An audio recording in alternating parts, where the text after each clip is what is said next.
What is going on, everybody? Welcome back to Busy Sticks, the Geek versus All video game talk show. Today, we're talking what happened with Redfall. Oh my gosh, what happened with Redfall? We've got a heavily rumored PlayStation showcase just around the corner. And of course, we are talking Star Wars Jedi Survivor and giving you our full review on that today. As always, I am Josiah Leroy, joined by my good friend, John Fick. John, how are you doing tonight? Joe, great. I'm very good, man. It has been a while since we've done this. Life has gotten in the way, so we've missed a few weeks of Busy Sticks and all our other regularly scheduled programming in the meantime. But it feels good to be back. I have certainly missed this. I am right there with you, my friend. I've got so much to say. We have so much awesome stuff going on right now. Like we mentioned, you and I have taken the deep dive into Star Wars. Both of us have finished the game, so we want to give our reviews on that. We'll keep it spoiler free, and we'll jump into everything there on what I would consider to be an absolute masterpiece, especially if you're a Star Wars fan. So lots of good stuff there on the show later on, and of course we'll wrap up with guess the game. It's been a while. I don't know how sharp I'm going to be. What we'll see what happens. How sharp am I normally with it? I got to pull up my list of questions that I usually have.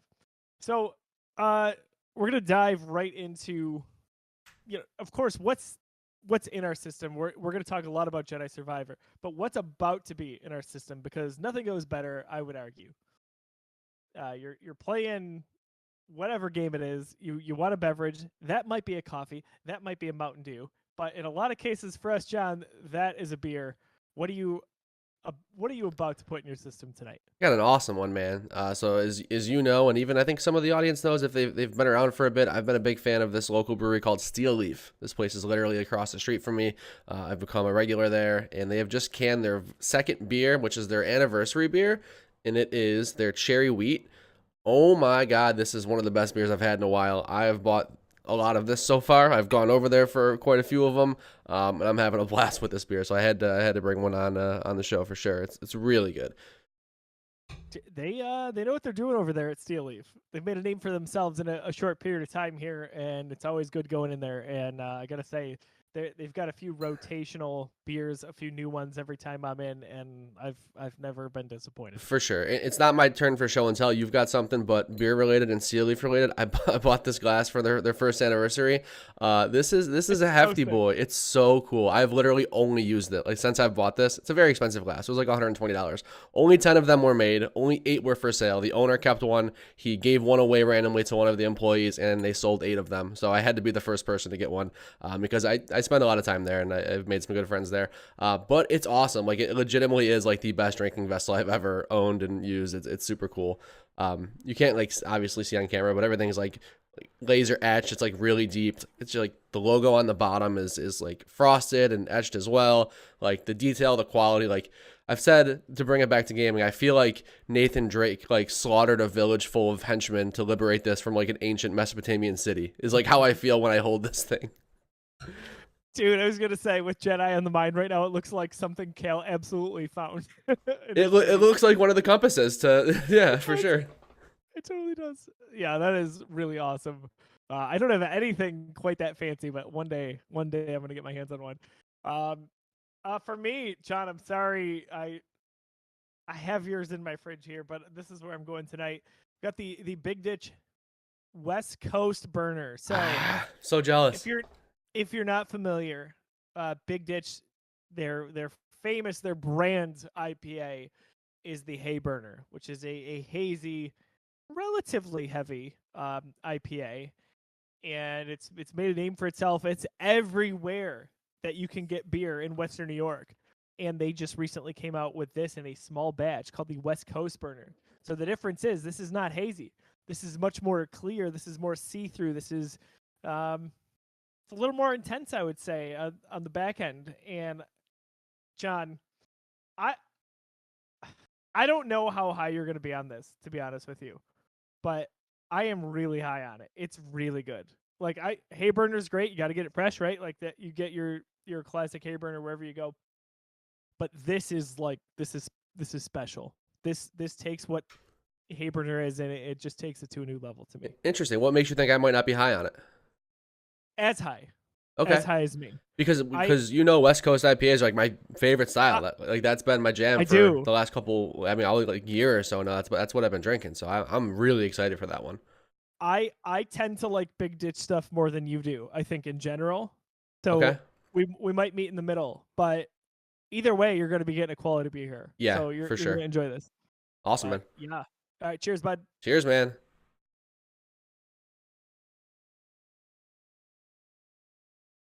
So crisp. Good stuff. Good stuff. Well, before we talk about what we're playing in our system that's probably not Jedi Survivor, I do have a quick show and tell. Something that I ordered from Limited Run Games. Man, it feels like forever ago. But if you're not familiar, Limited Run, they are exactly that. They take physical media, typically from generations past, so your older Xbox, PlayStation, Nintendo games, and they bring them to modern consoles. So what did I do? I ordered Star Wars Knights of the Old Republic 2 for Nintendo Switch, The Sith Lords. This is not a game that I've ever played. I thought it was time to at least make sure that I have it in some way, shape, or form, even if it just sits on my shelf because it is Star Wars and I love it. Comes with a limited run card, so this is kind of how they mark what number your game is in the limited run collection. And of course, what's awesome too is it comes with an old school booklet. So just like you would get So on your cool. original era, consoles, they've got it right there. John, did you ever play either game? No, Either I did. KOTOR? Nope, not me.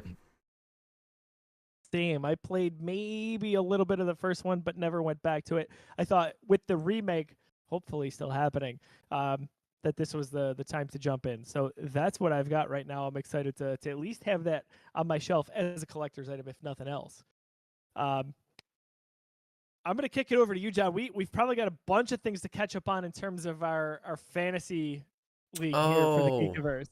So yes. a few games have come out since the last time we have recorded. We've got a juggernaut coming out this week, thankfully, on my team, but we don't have that score just yet. So take us through some updates if you have that pulled up. Yeah, speaking of that, I'm very curious to see when the review embargo does drop for the game you're talking about, which is Tears of the Kingdom, which comes out this Friday. Can't wait for that. We'll talk a little bit more about that, I'm sure.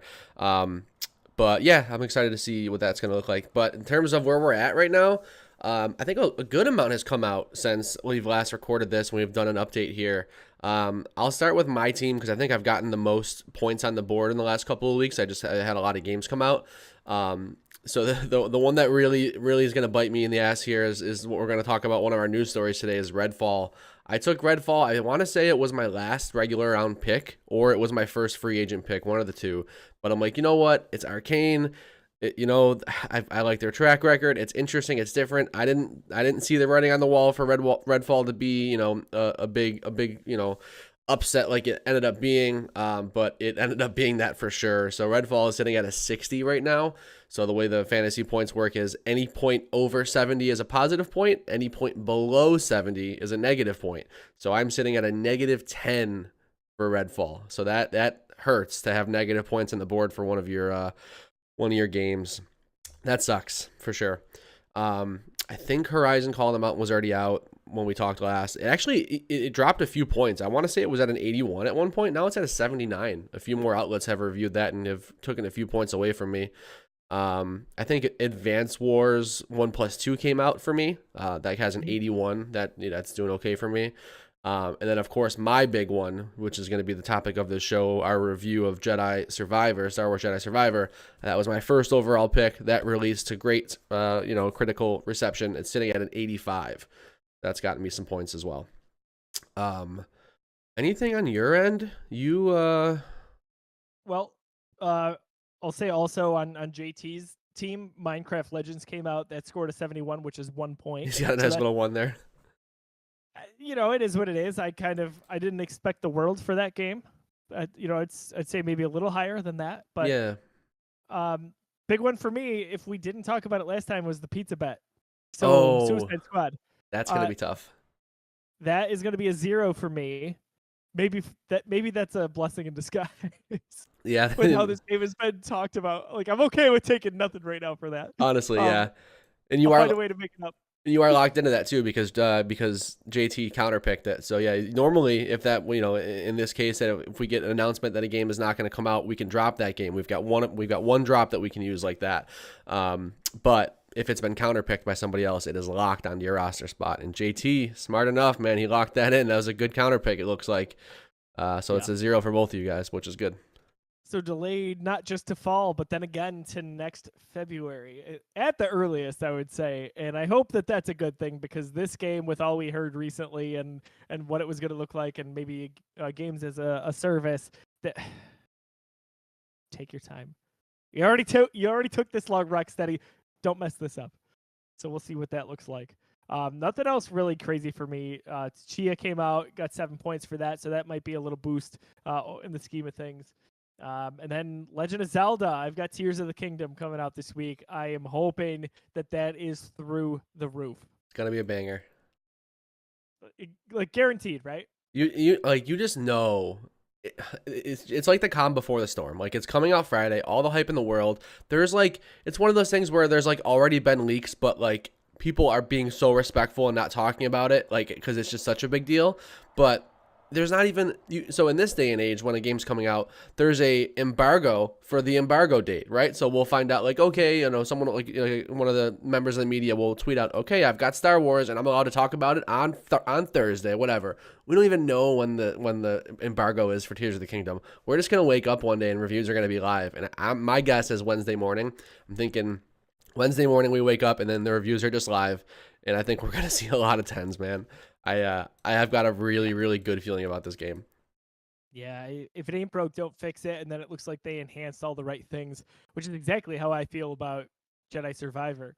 But man, we talked about it in various group chats. What a crazy first half of the year. I don't recall a better first few quarters of the year in video game history, especially for our taste. Yeah, for our taste. I think we talked about this yesterday. I had to mention last year because you got Elden Ring, and what was the other one that I mentioned? That was another big one. Yeah, Horizon and Elden Ring, and I think even Pokemon Arceus, like that. Those are like three big games, and Elden Ring's kind of like a game of the generation type game. So like, I think you got to put that in the conversation as a respectable first half as well. But especially for taste for you and I, man, like this is a killer year so far. This is like a dream, right? Like we just got our dream Star Wars game. I think it's the best Star Wars game of all time. Every time I hear a lightsaber, whether it's on screen or the big screen, or even if it's just a replica lightsaber, I judge it versus this video game now. They nailed it. Oh my gosh. We'll talk about it. But we got that. We got a beaut of a game in a Hogwarts Legacy. There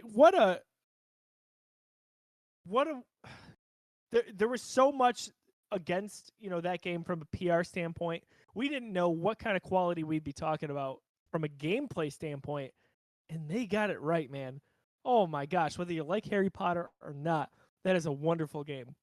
We got a few killer remakes with Dead Space and Resident Evil, which I've only played 45 minutes of Resident Evil because life, and then Star Wars, right? So lots going on there. We're so lucky right now. And by the way, the cherry on top is before the first half of the year is up, we're getting a month and a half of Zelda. So crazy times. My gosh. Crazy indeed. Speaking of which, what are you playing? So we know you've been playing Star Wars, but is there anything else that has been creeping in during that time? Yeah, for sure. Especially since the last time we talked, because I think that the last time we actually sat down and did one of these was pre-RE4. It might have been like the week before RE4 was coming out. So I played a good amount of the Resident Evil 4 remake. As we talked about it on that last episode, it was my first. I never played the game, neither of you, right? So it was my first experience with the game. I'm almost done with it. I think I'm on like chapter 13 of 16, maybe something like that. I'm deep into the game. I was kind of taking my time with it. I was putting in maybe like an hour and a half a night, and I would like miss a night or so. So like I've just been like slowly getting through it, and then Star Wars came out. So that was the issue there. Yeah. I'm not juggling two AAA games, and I'm not even going to put down Star Wars for a second if I have any free time while that game is in my system, right? So I'm gonna get back to RE4. I certainly want to finish it. I'm loving it. It's really, really good. It's like it's this. I feel almost the same way I did when I played RE2. I'm like, I totally get why this was kind of like genre defining back then. I see some of the age. I'm glad I get to play this newer version of it. It looks beautiful. Some of the mechanics are better, but like, oh yeah, having a blast. This is like straight up horror, modern horror classic. It is for sure a lot more action heavy than RE2 was. RE2 was definitely that like, creeping around halls, jump scares, stuff like that. RE4 is like an action movie with horror elements. Basically, there's a little bit of the the jump scare stuff, certain levels. Like there's this one cave area which was a little spooky for me, but yeah, it's been a blast. I've been really enjoying RE4. And I won't talk about Star Wars because we're gonna have a whole section on our review. Other than that, I just hopped back into Fortnite. I feel like I talk about this all the time, how I just hopped back in, and that's because of Star Wars. Have you seen what they're doing? Oh yeah, So it's awesome. it's so cool. So not only are there new Star Wars skins, they have Anakin, they have Padme, which I like. I can't believe I haven't purchased yet. I'm totally gonna buy those. But there's like a mini battle pass that's all Star Wars related. So there's like there's So cool. there's like 10 levels of this battle pass. You can unlock a clone trooper. You can unlock Ahsoka's clone trooper with the Ahsoka helmet paint on it. You can unlock Darth Maul in this battle pass. So like on top of that, the way you unlock this stuff is there's Star Wars challenges. Like you get a lightsaber on the map. You learn Force abilities from Obi-Wan Kenobi. Like you do double jumps and stuff like that. You have to use the Star Wars stuff to unlock the Star Wars stuff. And it's so cool. Like they've done events like this and they've had little cool Star Wars crossovers, but to have a whole like mini battle pass in the middle of the season that's all Star Wars related with like Star Wars challenges, Star Wars rewards, it got me back in, and I was playing a little bit for the last like 2 or 3 days because I want to make sure I get that Darth Maul, which is the final prize for the battle pass, is to get to finish everything. You get Darth Maul. So that's what I've basically been playing while we talk around Star Wars here. Dude, what an event. We've talked about it a few times. Every time Fortnite, they incorporate so many awesome things into that game that will catch the attention of non-Fortnite regulars, such as myself. Of course, I haven't taken the dive in yet, so like if this doesn't make me, what will? But it's still so cool to see. So like when I saw it was Anakin and Padme, like dang, I they're leading with know. that. Granted, there are other Star Wars characters in this game, but like for kids who grew up with the prequels like us, that's like, dude, you're and like speaking to me. You know? the item shop right now is every Star Wars character they've ever put in Fortnite. So like usually skins are like limited. They'll put them out for like a couple days and like they won't come back until months or months. They put every Star Wars character back in the item shop right now. So you go there, you tab through, you've got Luke Skywalker, you've got Leia, you've got Han, you've got who was the Wookiee from Boba Fett? Chrysanthemum, Chrysanthemum, right? Chrysanthemum's in there. Like, Fennec Shand is in there. Obviously, you've got Padme and Anakin now. Like, Boba Fett. Like, it's great. Who was that one character from Episode 9 who was Poe Dameron's like ex that he ran with? Her name starts with a Z, right? Zori Bliss. Zori Bliss, right? So Zori Bliss is in the item shop. It's just so cool to just like That's literally crazy. Yes, all of those characters you could just buy in Fortnite and have them as your skin right now. Not to mention Rey and Kylo Ren and the Stormtrooper. Like, it's crazy how much they've put into this game, Star Wars related. It's so awesome. I love to see it, man. Resident Evil 4, I need to dive back into. I'm so happy you said that. That articulated exactly how I was feeling. I want to play that so bad. That Resident Evil remake, like we get this chance for our generation to play through one of the most highly praised games of all time, especially in the horror genre. But I'm not interrupting my Star Wars flow with it. And I've kind of had a mindset shift this year a little bit, John. We've talked from time to time about how I went from trying to play everything I possibly could so I could have an opinion on it to playing less, just like, hey, I'm just going to have a small focus this year. What am I doing right now? I made a list of games that I want to play. Like, hey, if you were to ask me, here's 5 or 6 games you want to play throughout this year, what do you want to do? Some of that would be retreads, like Ghost of Tsushima. I want to come back to that on PS5, and I want to platinum that and go through that beautiful world again.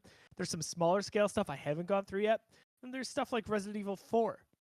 However, I don't want to mix too much. I want to keep kind of my focus on one thing, because the other thing is we have Zelda coming out this weekend. So I want to actually sit down and really truly focus on that when I can. So I'll probably even restart it because I'm so freaking close to the beginning. But been diving back into Lego Star Wars because it's 4 days after May the 4th, right? So been playing that with Daisy a little bit here. Sackboy, since we last talked, I completed that. Oh my gosh, what a charming platformer. Go play that. Hopefully you got it on PS Plus Dude, last month. I bought that when it went on sale the month before. So I thought about it. somebody had told me that, like, yeah, I just played this with my wife. I think it was my buddy Ryan. He played it with his wife and he had a blast with it. And I'm like, you know what? I've been wanting to play Sackboy. I'm like, I hope it's on sale. I looked, it wasn't. It was still $60 or $70. I'm like, dang it. Okay, I'm not gonna pull the trigger. 2 days later, it goes on sale for 40 or 30, whatever it was. I'm like, okay, pulling the trigger for sure. I'm getting it. I'm like, I'm not gonna play it for a little while. I know we don't have time for that right now. We got a lot going on, so like, probably not gonna touch it. Buy it, $40, whatever it was. A week later, it gets announced to be the freaking free PS Plus game next week. I'm like, are you kidding me? Yeah, dude, it's tough timing, and I've had that kind of on like my wish list and various uh carts forever. Yeah, Just like let me know when it goes on sale, I'll get it. And it went on PS Plus, and I was like, now's my time. yeah. I mean, And I no loved better it. time. Dude, I haven't even launched it. I spent $30 or $40 on it, whatever it is. I literally haven't launched it, and I could have just had it for free.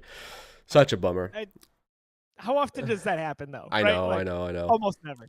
So Uh, it's okay. You put money towards a good cause, which is the development of that game. For sure. But speaking of like just, downloading things and having them, I finally upgraded the drive in my PS5. We were talking about that for a little while. Oh yeah, yeah. Yeah, that was an easy process, and like it was just so. I just love how easy that you can like literally upgrade the internal drive of a console. That's really not like a common thing. I know that you could do that with like the PS4. You can upgrade the drive, but like not expand on it. Like there's a whole lot expansion port in the PS5 for like an M.2 quick SSD. It was just kind of mind blowing that they did that. And it was super easy to install. And now I've got 2 extra terabytes of storage. So I'm just like throwing all my backlog on there now, man. I got like triple the storage I used to. It's excellent.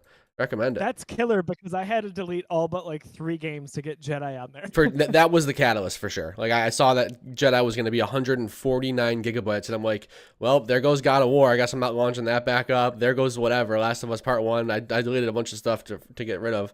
And we've chatted about this before. It's not that big of a hassle with the PS5. Games download so freaking fast on that game, like or on that console. It's awesome, but. I had that conversation with someone earlier, dude. It's unreal if you were to take the same game, download it on PS5 versus even your Series X. Yeah, it's not close. Why? I don't know. And it was so far the opposite last gen. Like the PS4 sucked at downloading stuff. Like that was one of my biggest complaints was like the PlayStation Network just didn't have good downloads. Dude, I'm downloading like 60 to 80 gigabyte games in 15 minutes.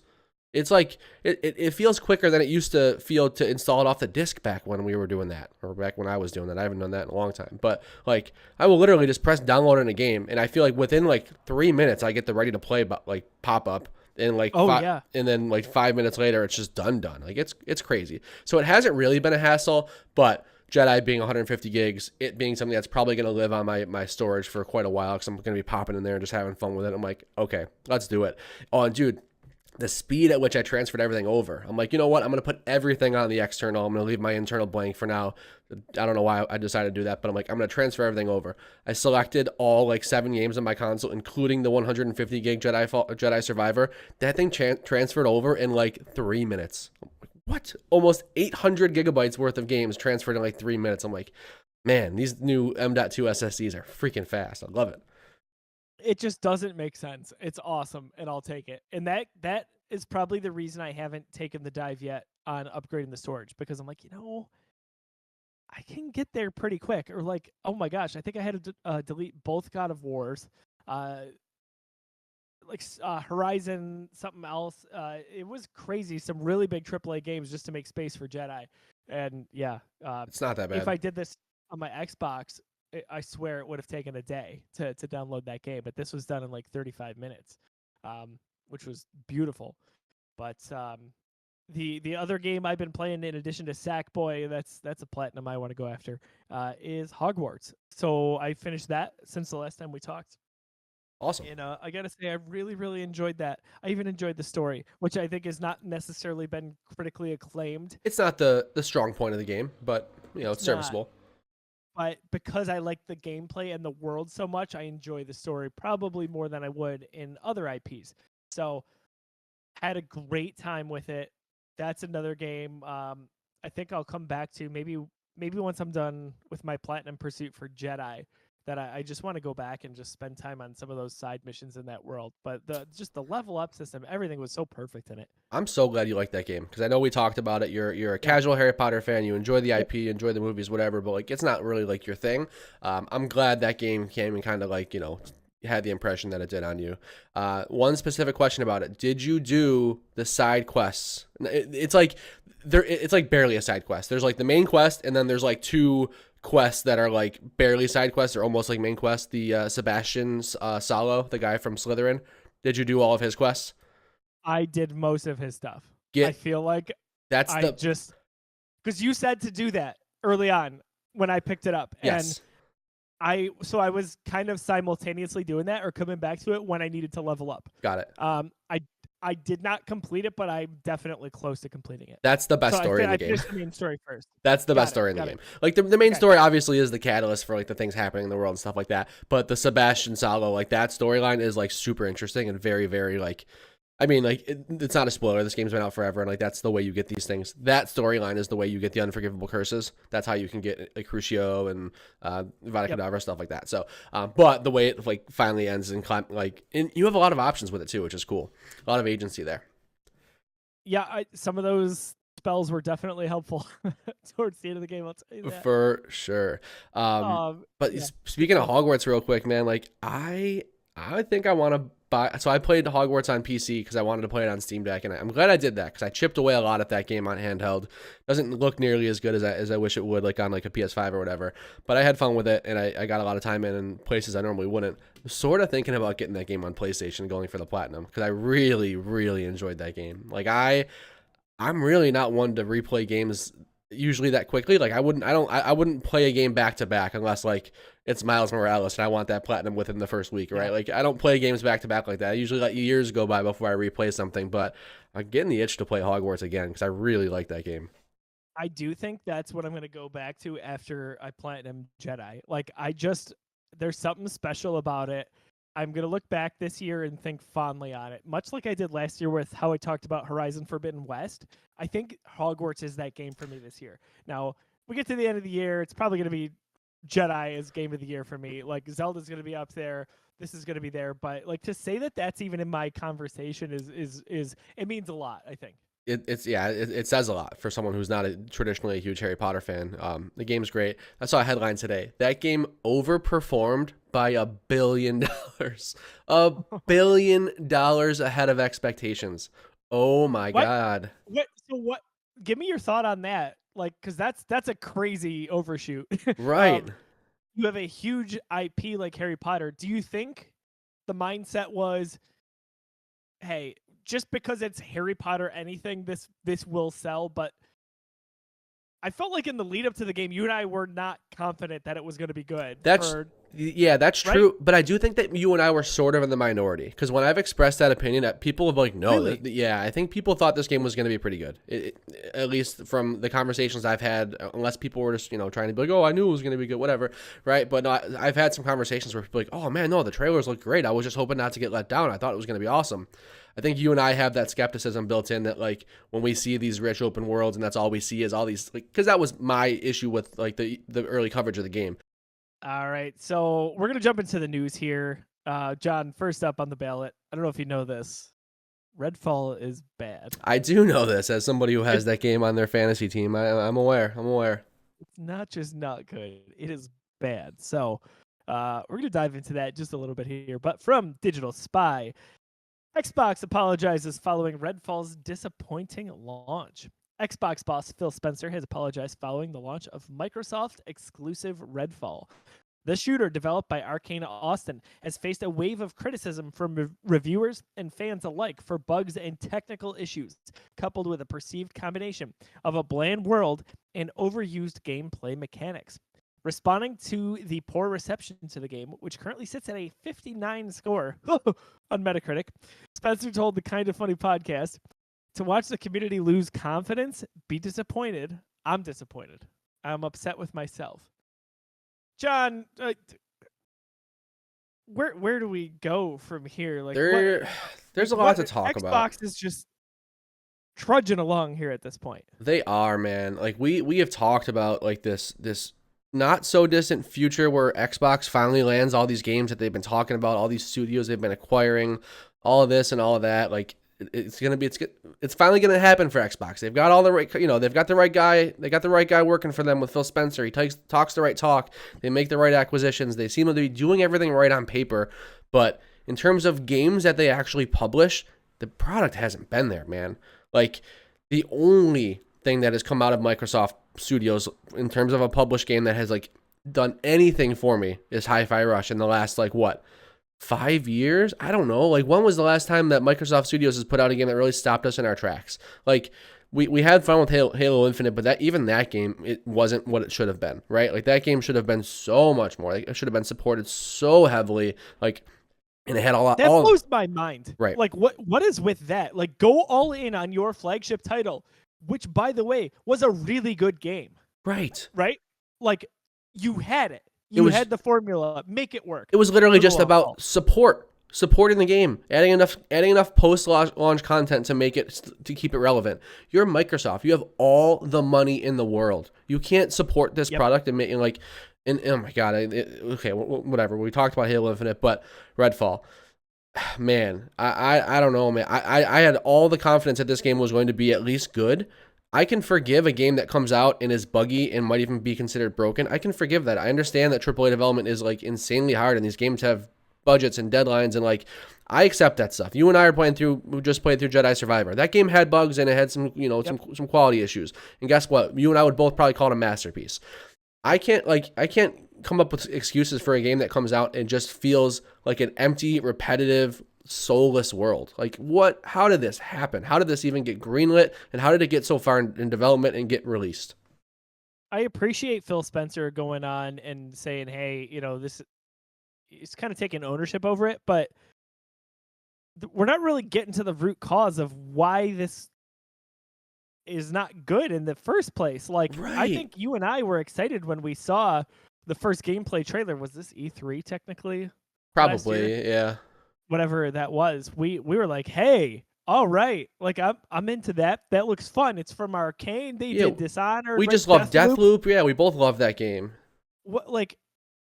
I guess I failed to compute. Like you said, they have all the budget in the world. There was no deadline externally. Internally, I'm sure it's different. But like from our point of view, it wasn't like, oh my gosh, we've been waiting 6 years for this game. It's got to come out now. It's not like a Suicide Squad, whereas there's that little bit of pressure. Like, I have no answers for why this is how it is. And when you're Microsoft and you have that much time and resources, I just don't. It's so disappointing. And I think you and I are probably sitting here like, we're not mad. We're just disappointed as long-time people who have pounded that drum for Xbox. It's dead, man. Yeah, I think you and I we would both fall into the camp of like reformed Xbox fans at this point. Like you and I, like our main platform both used to be Xbox, right? Like Xbox 360 was even going back, the Xbox was my main platform. I didn't have a PS2. That was my console that generation. The Xbox 360, that entire generation was my home. The Xbox One was my home for the first like half of that console generation. And it wasn't until they just started to drop the ball and make it obvious that the competitor just had better games. Like that's what brought me into PlayStation. Just games, nothing else. It wasn't ecosystem. It wasn't those weird decisions they made back in the Xbox One generation about Kinect and stuff like that. I bought the Xbox One that was mandated to have a Kinect. I had the one with the voice controls and stuff like that. I had my cable box plugged into it. I was fine with that stuff. It is just the games. That's literally all it comes down to. And they just like, I feel like anytime Xbox has been in the headlines for games like that they're actually publishing right now in the exclusivity thing, people have been on my case about like, why do you want exclusive games? I don't care if they're exclusive. I don't care if these games come out for PC or if they put them on PlayStation. I'm just saying that Microsoft is not publishing good games right now. And if either these games are getting delayed or the creative director is leaving halfway through the project or the studio's getting closed or the game comes out and it's just uninspired and boring and shouldn't have even been greenlit. So, like, I don't know where we're going with Xbox at this point. Dude, how much if at all, does that ramp up the pressure for Starfield? Tenfold. Like this game has to be flawless. In like maybe it's not Like, that's fair. got to be a 9 out of 10, right? Like that's got to be critical acclaim through the roof. That's got to be outstanding for this to mean anything. A 9 doesn't even move the needle. Like it needs to be Breath of the Wild level, like unanimous 10 out of 10. That's what's like, Starfield needs to be the game of the generation to I think really win people back when it comes to like confidence in Xbox, because like to me that doesn't do anything. Even if Starfield comes out and is a masterpiece, Bethesda was working on Starfield before Xbox bought them. I don't know, like to me that's not even something they really have input in. Like I'm seeing games that Xbox like have started under the development with Xbox from like the ground up, and that's where I'm seeing most of their problems. So even if Starfield is great, that doesn't really help my personal confidence with their management and the way that they can like manage these studios. Like where's Hellblade? What I don't know. I'm just like the game's been cooking for like 7 years. I don't know. It just hurts. Like it just feels like a mess behind the scenes right now, and it's just out of touch again. Which is surprising given that we have someone like Phil Spencer who is generally well received. My last question here before we move on is Phil Spencer the right guy for the job anymore? It sounds crazy, right? It sounds crazy because they're like anytime anybody gets on stage and talks about video games, I'm always comparing them to Phil Spencer because he is the guy. Like he's the best communicator in the business. Like for sure, bar none. The guy is an excellent communicator. Is he a bad manager? I don't know. I hope that's not the case. I really hope it's not the case. I hope that this is all kind of just like rock bottom for Xbox, and that they've got plenty of good stuff in the works, and that we're gonna, because they've already announced that their showcase is coming in June. We know I think it's June 11th. Don't quote me on that. It's like early June. They've got their showcase, and they've got the Starfield Direct where we're gonna see that. I hope that this is the turning point. I hope that Redfall was the last, like, okay, we don't really have much here, but all the stuff in development is going to give us on the upswing. Like, I hope this rant was pointless is where I'm going with this, right? But I don't have a lot of faith at the moment. Man, Phil Spencer gets me excited about games I don't give a shit about, right? Like, how often does he come up and talk on E3 or their version of E3 nowadays with these showcases? And I'm just like, I don't care about that point and click adventure. Right. But Phil, what? That's a beloved classic that I've never heard about that you're remaking. Don't care. I love hearing you talk about it though. Yeah. Like, I'm going to redo Game Pass. Like, I get so excited when he talks because he just feels so real. But man, the track record, it's been a long time. The product hasn't been there. Yeah, it has been a long time. Like they're making, and yes, like Xbox as a platform, don't get us wrong. Xbox as a platform is doing really cool stuff. I'm not saying there's not a reason to own an Xbox. Xbox consumers still have plenty to be happy about. The box itself is awesome. Game Pass is still the best deal in gaming, and that's never going to change, right? There's really cool features that they're messing around with. Like, if you want a cool controller, I guarantee they have your color because they have more controllers than they do have games. But like they're doing fun stuff, and it's still a good time to be an Xbox owner. But as somebody who owns both consoles and wants a reason to play their Xbox, I want Xbox's games to be good. I want all of those studios that they purchased to start putting out a product. That's my gripe with Xbox. Xbox isn't going away. They're a multi-trillion-dollar company. I mean, whatever the number is, right? Like Microsoft has all the money in the world. Xbox is going to be fine. For me, as a consumer who owns both platforms, I just want games to play on the box. I love my Xbox Series X. I don't, dude. I wish I could say that. I don't love my Xbox Series X. I don't know what. No, I love mine. I just can't find it under the layer of dust that is sitting right. on top And like I know where you're coming from there because like it's a cool piece of tech, but like I haven't had any experiences on it where I could like say that I love the thing. I don't care about. I'm so used to my PlayStation. I love the PlayStation ecosystem, and like I've grown to love that dashboard and that controller and that system and like the trophies, all because I'm already there to play those games. And it's just a product of circumstance. That's it. That's the only reason I even tried a PlayStation because of the games. And now I'm sucked in because they have great games. I couldn't give a shit less about my Xbox Series X right now, dude. Like I have this weird pull that tells me, hey, come on, find a way to play it. And I'm like, I can't find a reason to. Now imagine if Redfall had just been even mediocre, or might you say like just good. Like it's pretty good, you know? Like the momentum they would have taken from the drop that was Hi-Fi Rush, which they don't deserve almost, right? Like they could have ridden that wave into something special come Starfield, but now they're backtracking. Like who's excited about this June showcase? We're gonna watch, but like what's the level of engagement for consumers like you and I who have been longtime Xbox people? And last generation, my Xbox One was still my preferred system of choice, even though I played all those crazy PS4 exclusives.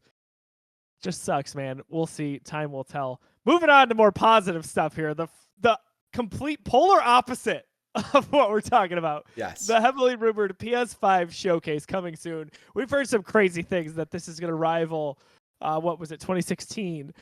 We had Crash Bandicoot, we had God of War, we had Spider-Man, all crazy. I think we had Horizon there too. Like they're like, yeah. Did. What if? Just what if?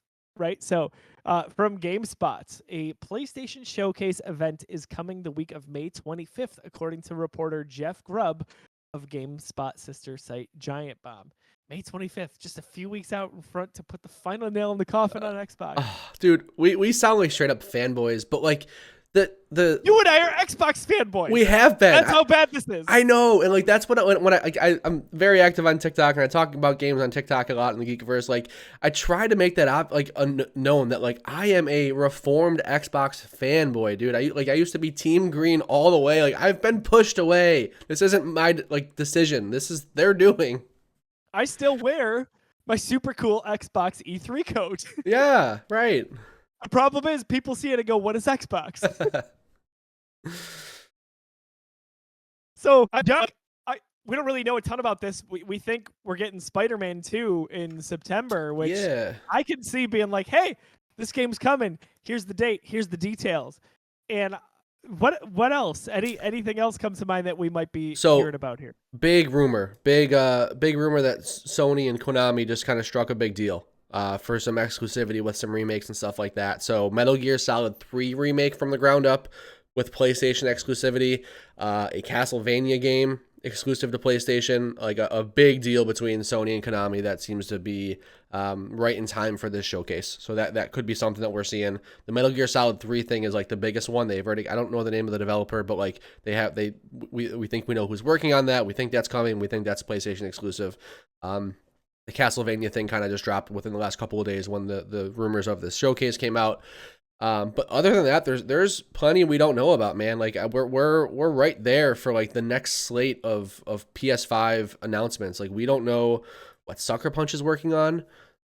We have seen little to nothing about the Last of Us multiplayer game, which people refer to as Factions, but like I'm sure it's gonna come out with like its own new proper title and is gonna be like a full-on game with a story and everything like that. I think we're gonna be blown away by that. I think the expectations are gonna be blown out of the water by that Naughty Dog project. Who knows what we're gonna see, but I think it's gonna be banger after banger. I'm thinking about a lot of things like Sucker Punch you mentioned. Oh man, can you imagine if we go in the direction of a Ghost of Tsushima 2? Just makes sense. Even on things that are not at the forefront right now for PlayStation, like Uncharted is something happening there for like there's so many different directions they could go with this. All of what you mentioned. Sony Bend, we don't know what they're working on. We know that they're not working on Days Gone Part 2. We know that was shut down or it was never greenlit. So we know that Sony Bend has a project they're working on. We might even see like a whole section of like PSVR 2 stuff that could be fun. Like the tonal difference, the way that I get excited for a PlayStation showcase compared to an Xbox One right now. It's like I'm just like I trust them so much that like I know this show is gonna have 5 or 6 games that just blow me away, just because they've done it over the last 5 to 7 years. Every showcase they put out, not counting the state of plays, we know what those are. Those are little little project updates. We're not getting too much stuff there. But anytime Sony labels something a showcase, like we know we're about to have some jaw-dropping announcements, and I totally trust that we're about to have that again. PS5 sales have climbed to more than 38 million, by the way, through March 31st. So this kind of level of excitement, the things you and I are talking about right now, help fuel some of that. And I'm with you. I've got nothing but faith. Maybe we see some, probably not, but some sort of update on Wolverine. I was going to say, yeah. Right. There's a lot of things, and there's probably some stuff out of left field that we haven't considered in the form of remakes or remasters that will be awesome. So more to follow soon. Hopefully Jeff is right, and he usually is. Just a few weeks away. John, let's get into the meat of this here. We'll keep it spoiler free, but Star Wars Jedi Survivor, the sequel to 2019's Jedi Fallen Order. And I think, we're largely on the same page with this game, but from my point of view, a perfect sequel to what we had in the first game. I was sending you guys excerpts from IGN's review, and it was striking every possible chord with me. It was talking about God of War's puzzles, that Kale is the Nathan Drake of the Star Wars universe, that the stances are very similar in theory to Ghost of Tsushima, that this game is to Jedi Fallen Order as Arkham City was to Arkham Asylum. Are you kidding me? Like, I can't think of a way that you could theoretically sell this game any more to me than that. And it delivered across the board. Like, I think of this as an all-time great Star Wars story, if not experience.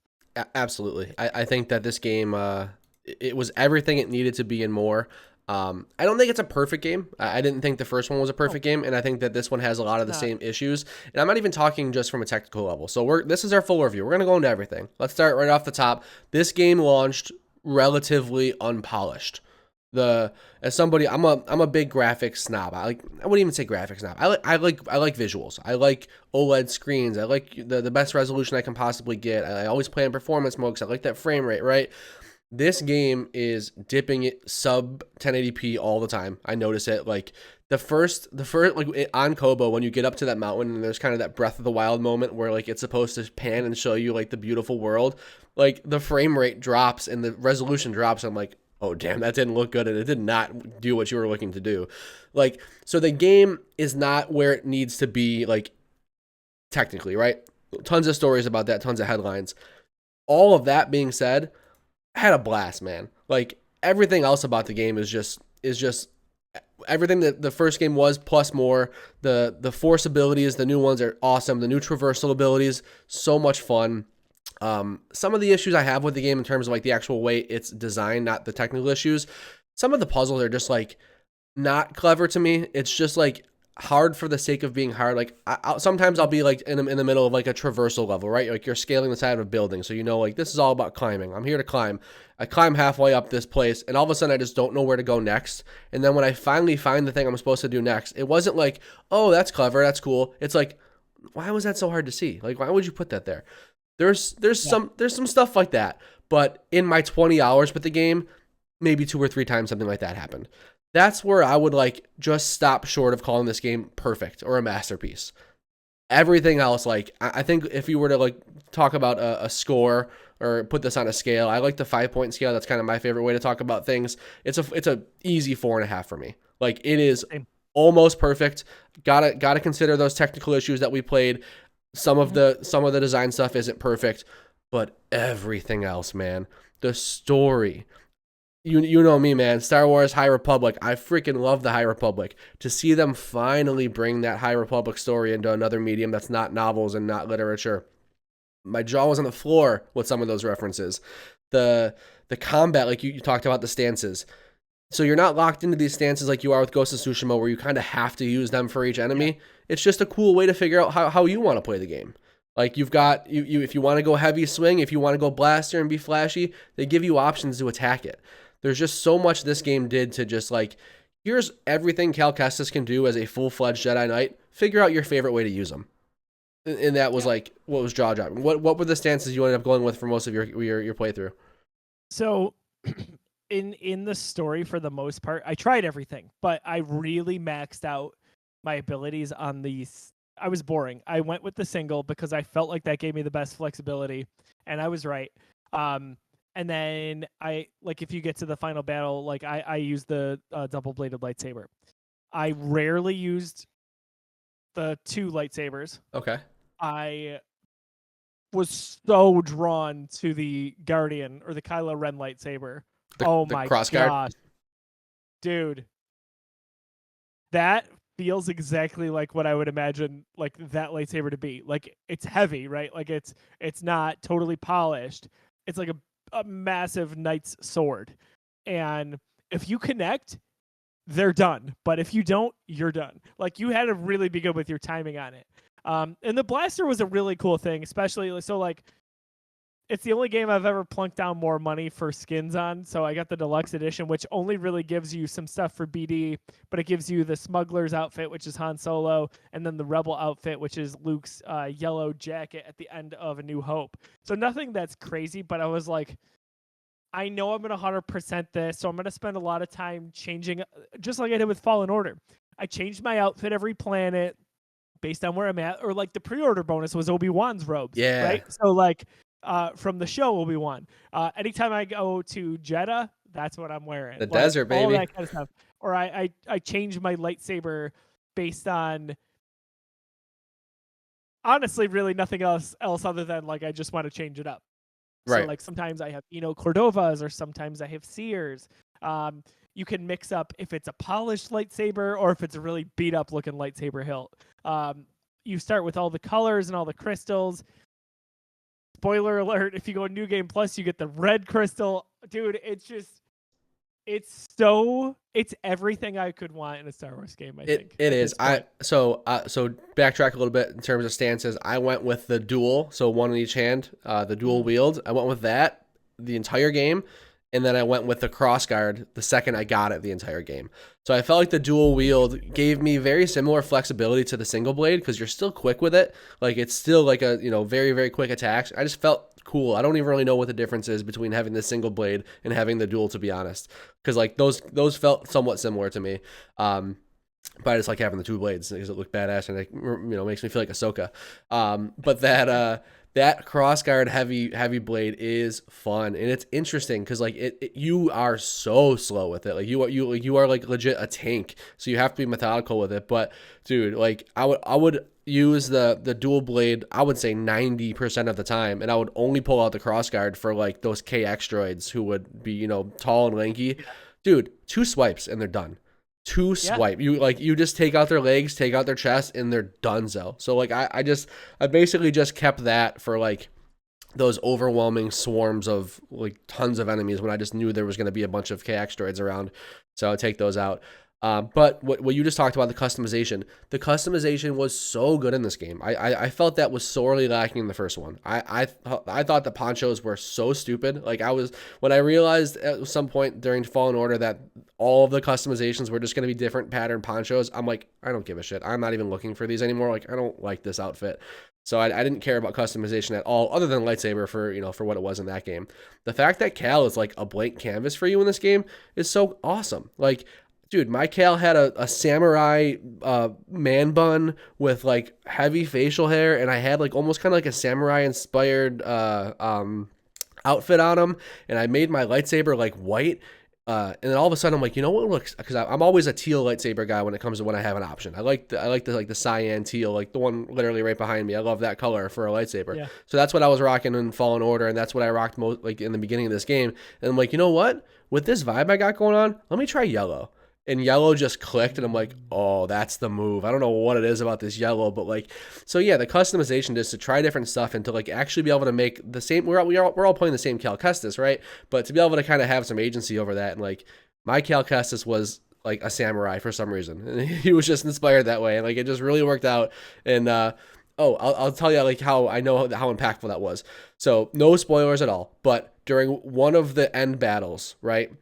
I'm playing the game. And I failed the battle once, but there's a cutscene halfway through the battle, right? So you're fighting this person. There's a cutscene halfway through, and then you finish the rest of the battle. Well, I died, and I redo the battle, and I'm getting through the battle, and all of a sudden a cutscene pops up. So I press skip, and I thought it was that mid cutscene that I already tried before. But I didn't know that if you're playing the battle for the second time, you don't get that mid-roll cutscene. So I was at the end of the battle, and I didn't realize it. So I skipped the real story cutscene after the fact.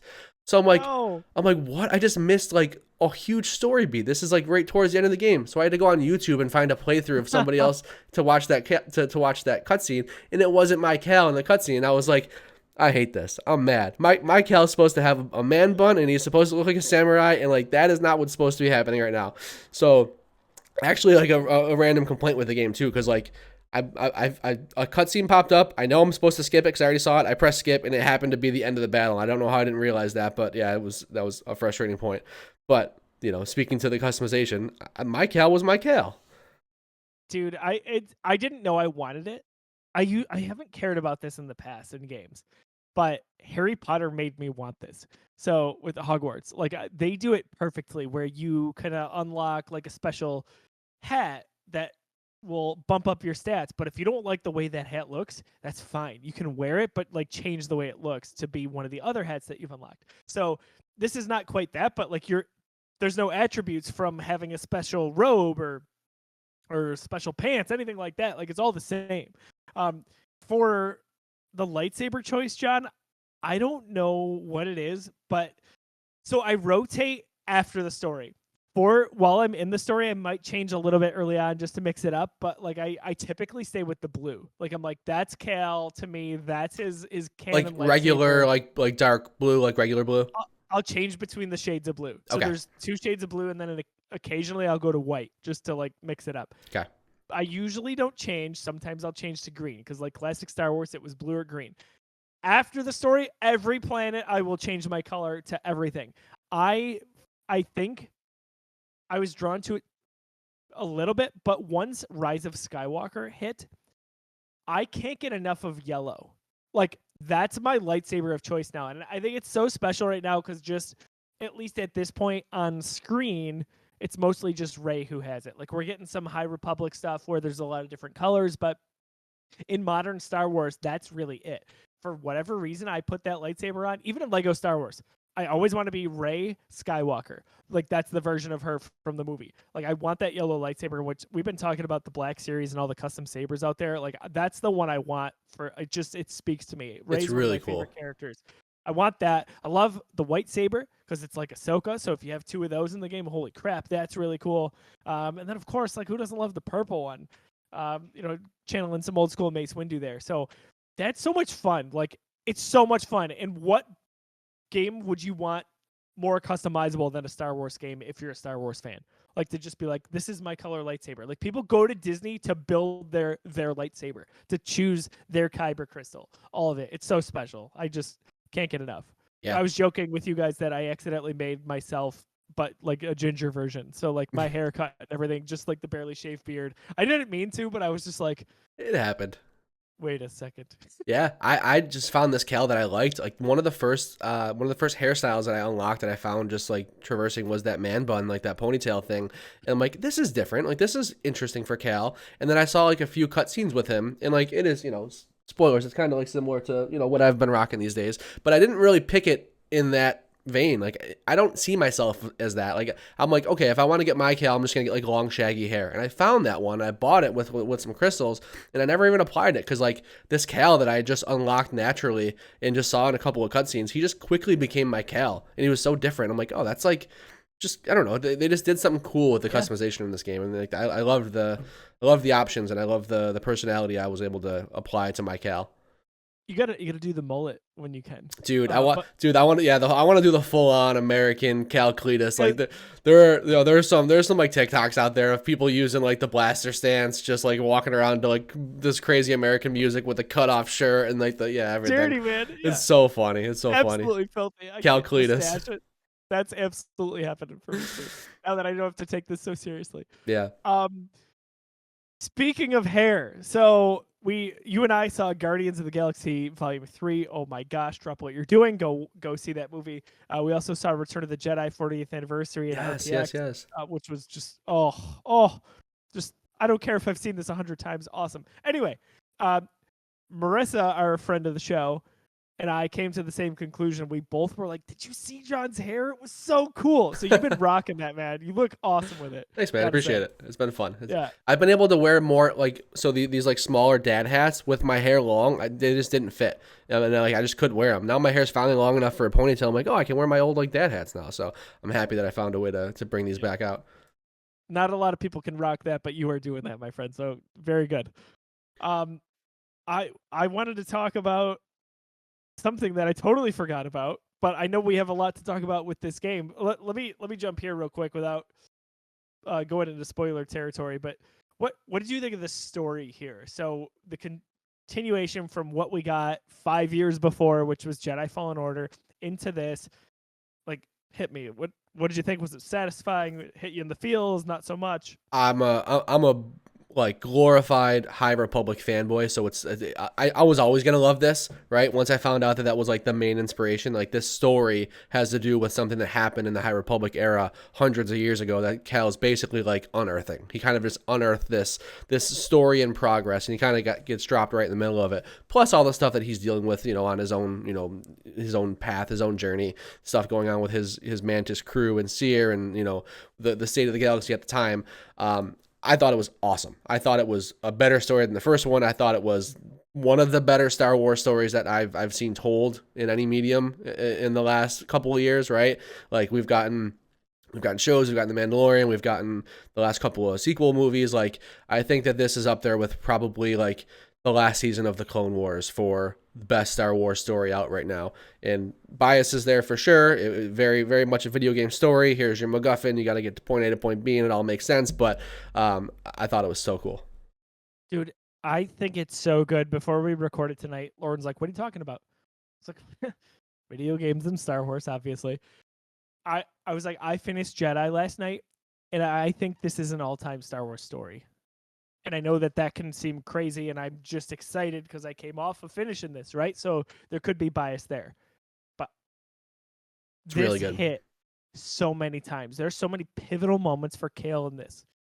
As a Jedi, where he's not sure what is the right way to go about something. I love the way they painted that some of those conflicts in this game, and like and really didn't give you choices. And there are certain points in the game where I thought I was about to have a choice to do something, and I'm like, oh, that's not a choice. That's part. I have to do that. I have to do that to make this happen. And like the way they really mess with, they really experiment with what a Jedi is post order, and pre Luke Skywalker defeating Vader and Palpatine, right? Like, what is a Jedi these days? Like, what does it really mean to be one?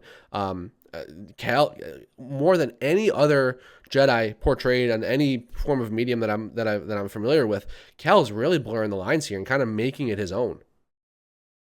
I couldn't agree more. That is a constant theme throughout this game. Like, what is a Jedi? Is it okay to love? Is it okay to have attachments, a family? Right? Yeah, attachments. Perfect word for it. He's questioning things that like haven't really been questioned before, and like I don't want to say he can get away with it, but like there's not much to question it because there is no Jedi Order left. Like this is like there's nothing. It's really just him and Seer at the moment. Like Luke Skywalker isn't a thing yet. But how self-aware is he? Like, right? Like people will say stuff about Anakin when it comes to the prequels, and like, oh, he was whiny, he was this, whatever. Different topic. Kale is not that. He's very, very grounded. So when something happens, or something maybe that you would say feels dark side inspired happens, he still feels like because he's got a good heart, he's going to be okay. Yeah. And I think that was kind of the focus of the story, was to say like it's okay to have attachment if you're a compassionate, loving person who's doing it for the right reason. You're not doing it selfishly. You're not saving someone but sacrificing 100 people, let's say. There's a part of me is happy that there's no morality meter, almost like a Mass Effect. Like the game decides for you in every major decision. However, it doesn't feel forced, no pun intended. It totally feels authentic still. It feels like it needed to be there for the story standpoint. For sure. And it makes so much sense. I will tell you that I failed a boss fight because I thought I had a choice when I did not have a choice. There was a point where I'll just talk about this in a roundabout way, where the game asks you to do something, but it's not really asking you. It's just telling you that's what you're about to do to progress this boss fight and to progress this story. And I sat there and waited for the choice, and the choice never came, and I failed, and I had to start over. What was this early on? No, this is the end of the game. Gotcha. Okay. So thinking about early on, I would say probably the first boss fight that you have, I was legitimately shocked at what happened. Not like, oh my gosh, groundbreaking, but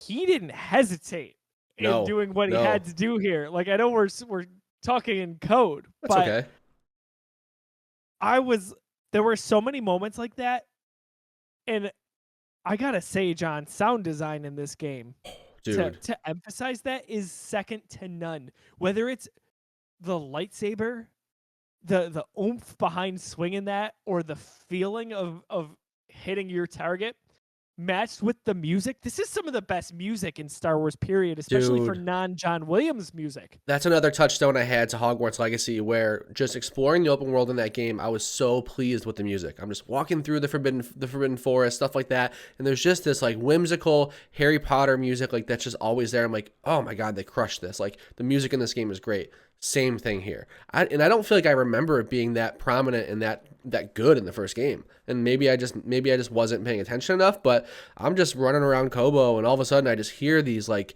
classic John Williams little riffs that are just kind of floating out there, and they kind of just bring you to the area you're trying to go to. The open world is just full of music like that. It's really cool. I think the first game sounds like I distinctly remember the music, especially in the menu. It was quite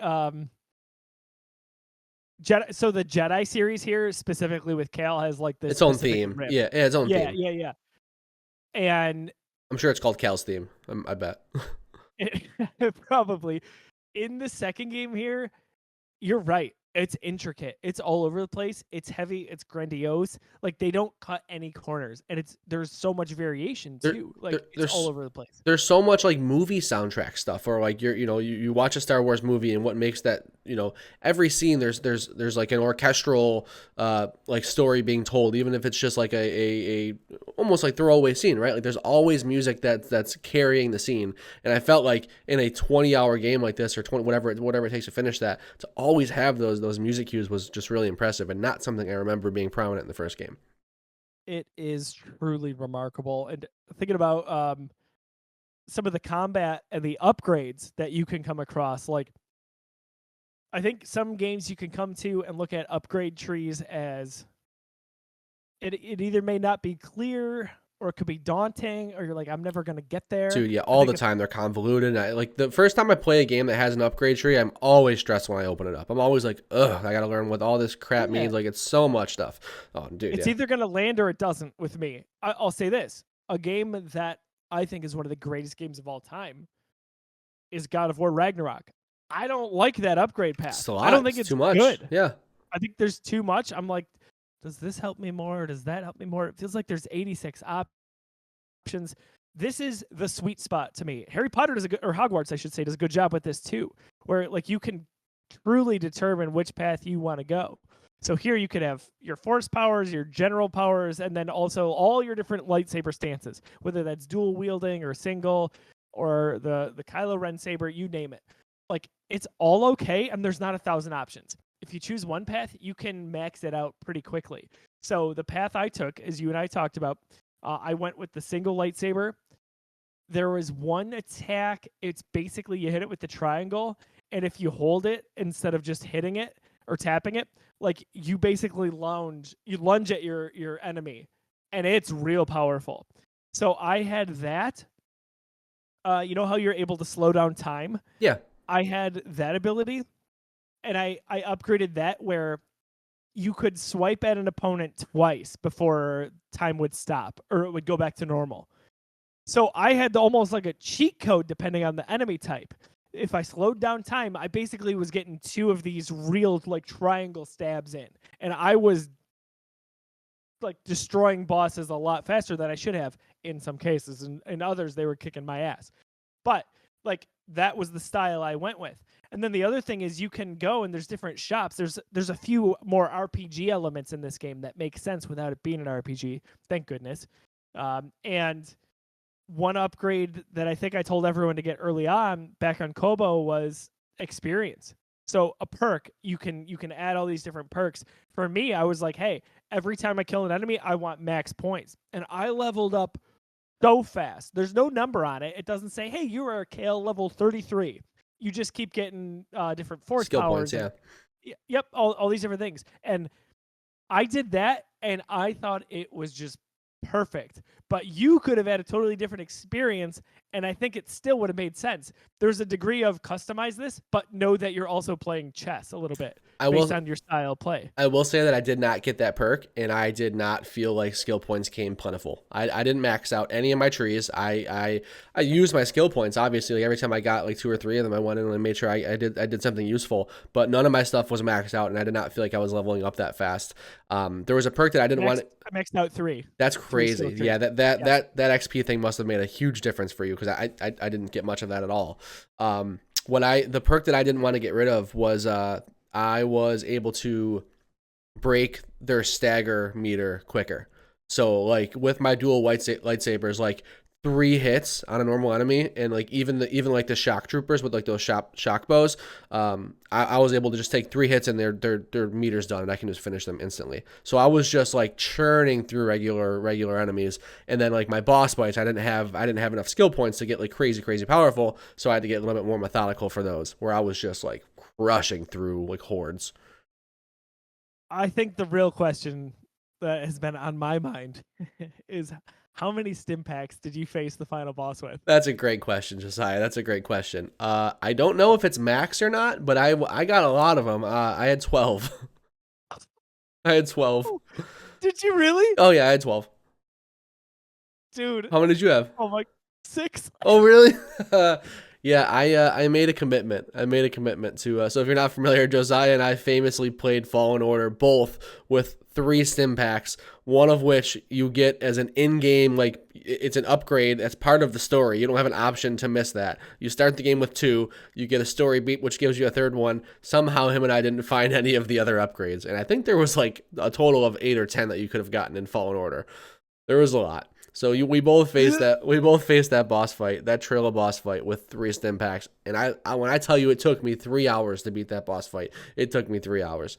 Dude, who was the guy you faced before her? Well, oh my gosh. Oh, his name. The guy on Dathomir. Dathomir, yeah. He was tough too. He took me they both did. Yeah. They took forever. So I think John and I both realized this on the Geekiverse spoiler cast for this, our review for it, when Derek Kramer was basically like, yeah, no, I hit 7. We're like, what? It burned in our heads that we needed to do well with this. So I remember having 6 really early in this game. That's all I was doing. Tim Talbot too, he was doing so much side quests and digging, but I was just trying to level that up wherever I could. I got to a point where I got to a point where I knew I was close to the end game, and I knew that I'd put some time in, and like I had every area unlocked. I had every planet unlocked. I'm like, all right, all those stim packs are probably out there. I just pulled up a guide, and I'm like, I spent a solid hour and a half, and I just went through and got every one that was available to me. I spent some good time doing it. I had a blast doing it. They were fun.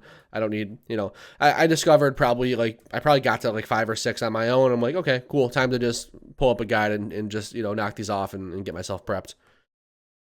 Yeah, it totally makes sense. How do you feel about some of the relative open world elements where like you've got different bases, different you've got the bar or the cantina, I should say, to hang out in. You can talk to just about any character you come across and recruit them to go back. Like, yeah. What do you think about that? It's cool. I love the options. I didn't do too much with it. Like, I loved how on Kobo you kind of had that little city, which was like structured around Greasy's saloon.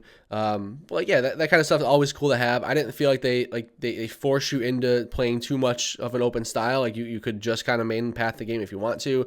But I didn't the hub city stuff like that. Those activities, that wasn't really what did it for me. It was just the openness of the worlds themselves. Like I'm on a mission. I know where I have to go, but oh wait, there's a path that way too, and I just want to know like what's over there. I want to get the different beard style, or I want to get the different hairstyle. So like in that sense, I love the new open world stuff. It was much more open than the first game for sure. But yeah, I thought it was a welcome and addition that certainly didn't hinder anything. I don't ever remember being so distracted in a game where I was like, okay, here's my main path. I'll just be 2 minutes. I gotta go down here and see what's happening. Or okay, I'm gonna take this. I pull, accidentally pull the door off of what is like a basement essentially. And I'm gonna go. I'm like, okay, this is a 25-minute tangent. That's fine. Like all of it, I did not care because I was like, I'm either doing it before I end the story or after. So it's funny. John beat Jedi Fallen Order, I think, really quick. I feel like it was just a few days' time when that came out. I was not that fast. I think I took a few weeks to get there. This one, I was like, I'm gonna get there first. This is me. I was able to be off of work. I played like 8 hours that first day, another 5 or 6 the second day. So that was Friday when it came out. By Monday, I was pretty much set to beat the game. I didn't play again until Friday. That was the problem. Of course, John swooped in and beat me. But all in all, I felt like the pacing was really good. If we could, again, talk in code here, John, how awesome was that third act? Dude, it's like the perfect video game third act. They give you a twist. They give you I don't even want to say what I was about to say, but like they do some things that have become really popular in video game stories these days. And they pull them all off very, very well. The third act of the game is just freaking magic. I can't believe how good it was. And I had high expectations for this, and you and I briefly chatted in text. I said, hey, if you ended at the second act, or at least in that style, when you got to the end of the game, I would have been fine with it. Yeah. It was fine for me to basically coast and have these little upgrades. But then they said, Josiah, oh my gosh, Oh my bear. wait until you see what we have for you. Dude, it was characters and it's funny. It's funny you say that. It's funny you say that because I had the same feeling where I'm like, I forgot that the third act was going to ramp up because that's like, why wouldn't they do that, right? Like, obviously they did that in the last game, and like that's how you tell a good story. You want the third act to be the best. I'm just like cruising along at this like High Republic fun story. I'm like, okay, I got to get to Tantalor. I got to do this thing. I'm having fun. I'm like, I forgot that they were going to go all out, and then all of a sudden they go all out. I'm like, oh my god, this is so good. I kind of thought. I mean, it was almost lured into a false sense of security, which is silly. But like, Right. I was like, all right, I faced who I thought could be the main villain. I think I'm done. Yeah. Oh, what? Like, oh, you have another 5 hours? It was unbelievable. Really good. I cannot tell you. And John, like, how many times throughout this game, as a big dumb Star Wars fan that I am, I was just smiling. Yes. Like, a character would appear, or a reference would happen, or a quip between this crew who is so lovable. Like, they have pulled off making a Star Wars crew that I think rivals a lot of other Star Wars crews, if you will. Absolutely, dude. Oh, how many times throughout this game did you just sit there and smile or smirk and just go like, I can't believe this is happening right now? A ton. We talk about that crew, man. How awesome was Marin as a character in this game? Like, dude, I'll be the first to say that at the end of Fallen Order, I was kind of like, why is she joining the crew? Like, I get it. Like, they kind of have like a very similar, like, it was very close to the end of the game, and all of a sudden Marin's just like, oh, okay, I'll be with you guys now. I'm like, that's a weird choice. Like, whatever. Dude, was she not a little bit almost like, if you think Guardians, a mix of Nebula and Drax? Sure. Like, this fierce, crazy warrior, but like socially awkward like Drax, who doesn't understand these norms. That's where I thought they were going with it. No. Holy crap. No, like, she's Gamora. She's Gamora. Like, I told Lauren, I was like, there's this video game character named Marin I have a crush on. Absolutely. 100%. Like, oh my gosh. She's awesome. She's so charming. She is like, she's one of my favorite like side Star Wars characters to come out of Star Wars in so long. I hope that we somehow get more of her in some form or another. Like, she's just so cool, and she's Cal's rock in this game. Like, she is. I don't want to say moral compass because like Cal doesn't really struggle with that, but like she's the catalyst to get Cal to question the Jedi in like interesting ways, and not like ways that break what Star Wars is, but in ways that like you should be questioning this. And like I don't want to go too far into it because there could be some spoilers, but like Marin is like one of my favorite Star Wars characters in a long time. I didn't know that things were going to get there, but they did, and I was super excited when it happened. Again, we're talking in code here, but For like, sure. And then like, she's just so badass too. Like the what she adds to the combat, like how she gives you like a specific ability in this game that like makes traversal even more fun. Like, it's awesome. Dude, that portion on Jeddah, oh my gosh. It's so good. That's the thing. In this one, you have companions throughout, basically in the form of Marin and And Bode, Bode, yeah. and they kind of help you. You can command them. You can say, "Hey, go take care of this enemy."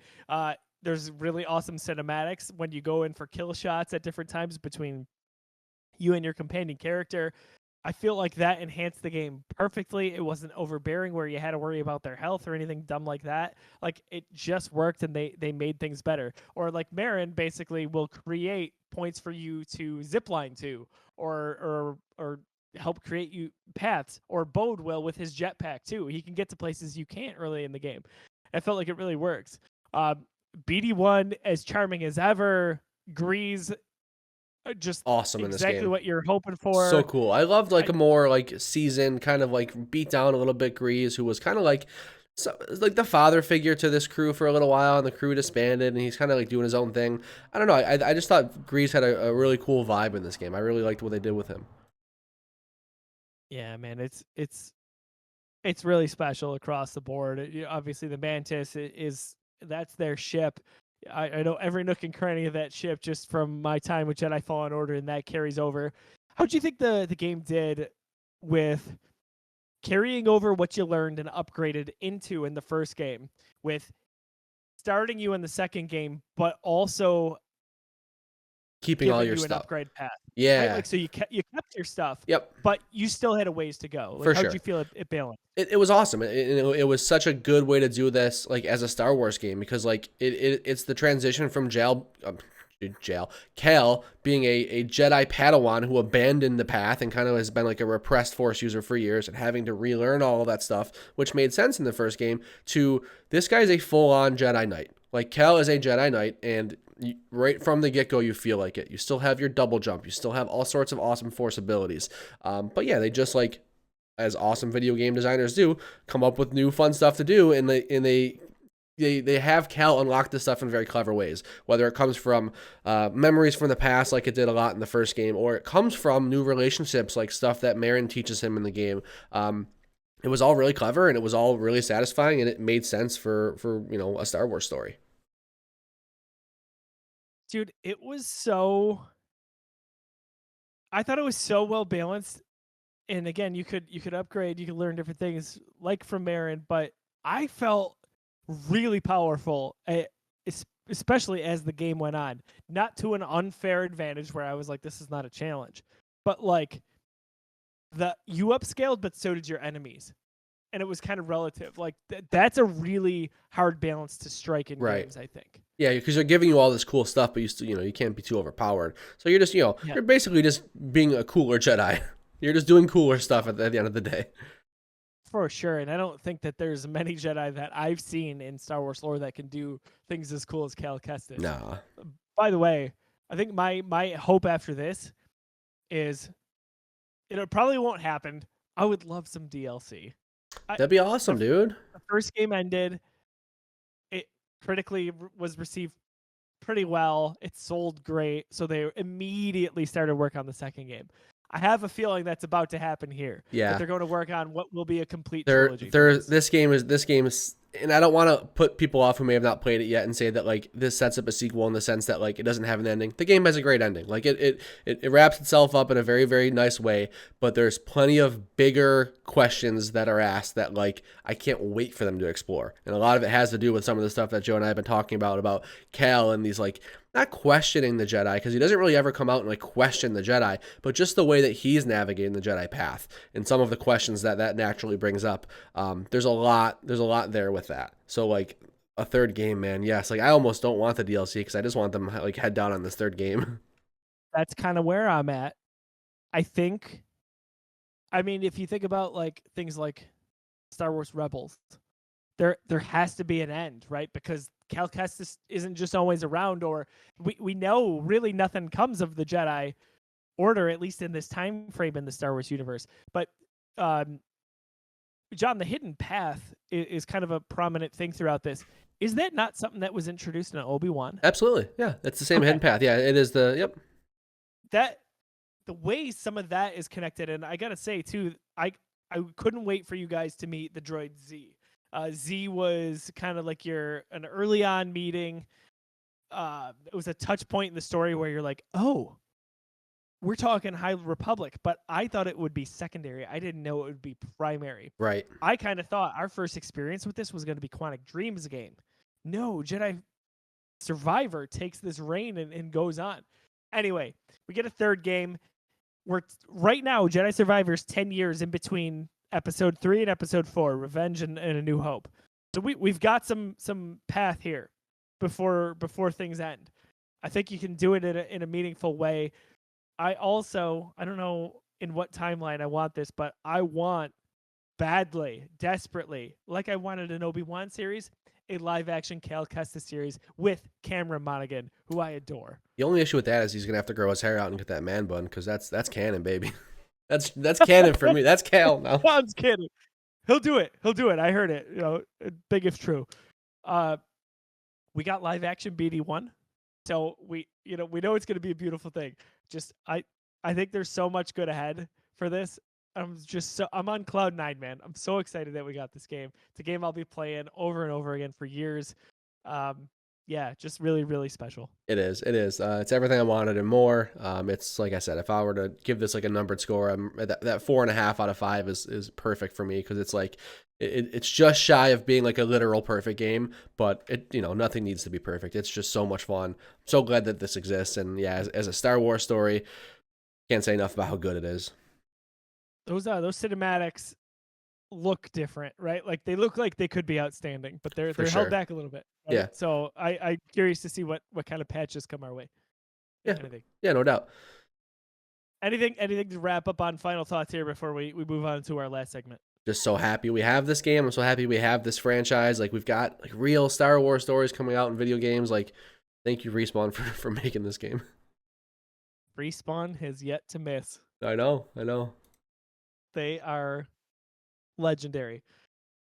We would love to know your thoughts. Do you love Jedi Survivor as much as John and I do? Probably not. It's impossible. It's tough. Maybe you're close. So can't wait to hear more about that. We're going to wrap up here. We've got one more segment. It's our favorite new segment here at the Geekiverse. It is Guess the Game. John's going to come up with a game. He's probably already come up with said game. I am going to have to answer or ask some yes or no questions to find my way to that game. John, if you want to just set the rules other than that, how many questions, all that good stuff. And then I'll start a note in my phone so I make sure I keep track. It sounds good. Yeah, you nailed it. It's 15 questions. You get yes or no questions only, and that's really all there is to it. I've got the Wikipedia page up here for the game because I want to make sure I'm giving you the proper answers when you ask them. But yeah, other than that, Joe, are you ready to guess the game? I'm ready. It's been a while. Here we go. Go for it. I'm going to start with an unusual question, okay, just to clear the way. Is this a Star Wars game? It is not a Star Wars game. Okay. Is this a Xbox One / PS4 era or later game? So 2013 or later, really? Yes, it is. Is this a system exclusive, meaning either to PlayStation, Xbox, or Nintendo? Yes, it is. Is it a PlayStation exclusive? Yes, it is. Did this game initially come out on the PlayStation 4? Yes, it did. All right, I'm going to burn a question here and then jump back to some other stuff. All right. Is this Spider-Man? Oh, you're going right for it. Is this Spider-Man? No, it's not Spider-Man. Is this an open world game? Yeah, I would say so. Yeah, it's open world. Is this game part of a franchise, meaning it's got sequels somewhere? Yes, it is. Would you consider this game a shooter? Marvel, your thoughts? No. Purring, I love it. Is this game God of War? It is not God of War. How can I narrow this further? Does this have a PS5 remake? No. Did this game come out between the years of 2018 and 2020? No, it did not. Is this Horizon Zero Dawn? It is not Horizon Zero Dawn. I think I'm pretty much down to asking games. Is this an Insomniac game? It's not. I have one left. You have one question, then a final guess. All right, I've got a game in mind. I'm going to go for it, even though I have one guess after this. Okay. Is this game Infamous Second Son? It is. On the 15th question, he pulls it out. Infamous Second Son is correct. All right. Speaking of morality, okay. Wow. So I had that like as a back pocket item, but I kept thinking, no. I should have just for some reason went there. But All right. All right. Good job. I'll take it. I wasn't sure you would get there. I thought so. Same. When I pick these, I never know. Like, even if it's kind of, it's not that Infamous is an obscure game, but it's not like the most popular PS4 game of all time. It's So 10 years old now. also pretty 10 much, years right? old. When I pick these, I never think about the path to get there, because like it could easily give itself away in 2 or 3 questions, and I never really consider that. So I wasn't sure how hard this one would be. I wasn't sure if like all of a sudden you would get timeline and you would be like in the in the 2014, and all of a sudden it would just be an easy one, or if it would be tough to get to like it was there. But yeah, nice. I worked my way back, right? It seems like. I was going to ask probably around question 5 if it was Sucker Punch, and then I got off that path. Yeah. And I was fixated on Spider-Man. And then I was like, it's Ghost. And I'm like, oh no, part of a franchise. Right. And I gave up and I forgot about Infamous for a while. So Perfect. all right, cool. Fun game. I liked Infamous a lot. That was my first PS4 game. I bought the PS4 after launch because I was an Xbox One early adopter, and everyone was talking about how cool the PS4 was, and Infamous had just came out, so I picked it up, and I loved that game. I played that game twice because I needed to play it on the good path and the bad path. And I would have loved more of that, I got to say. Yeah, I would take another Infamous game. It'd be cool. Happy they went the way they did because, my goodness, Ghost is one of my favorite games ever. But For sure. Man, good stuff. Yeah, all right. Good job. Well, thanks, man. I appreciate it. We'll close this episode here of Busy Sticks. We had so much content to talk through. We had a blast doing it. Lots going on in the background there for John. Can't wait to talk more video games because next week, ladies and gentlemen, Legend of Zelda, the highly anticipated sequel. I can't believe we're finally there. The next time we record, John, we will have that game in hand. We sure will. Oh, I can't wait, dude. I can't wait. What a time it is. John, any closing thoughts? Anything we didn't get to on anything here or to promote for the Geekiverse? No, we've got to plenty. When it comes to promoting for the Geekiverse, I just hope we can start to get things back into action here. It's been too long, and it's been fun to sit down and do this again. So we'll see what the slate looks like, but I'm excited to be back into the swing of things here. I could not agree more. Thanks for tuning in live at twitch.tv/thegeekiverse. Of course, you can watch all of our videos at youtube.com/thegeekiverse or listen on podcast services around the globe. For John, I am Josiah. Thank you very much again for tuning in to this episode of Busy Sticks. We'll catch you all soon. Have a wonderful rest of your week.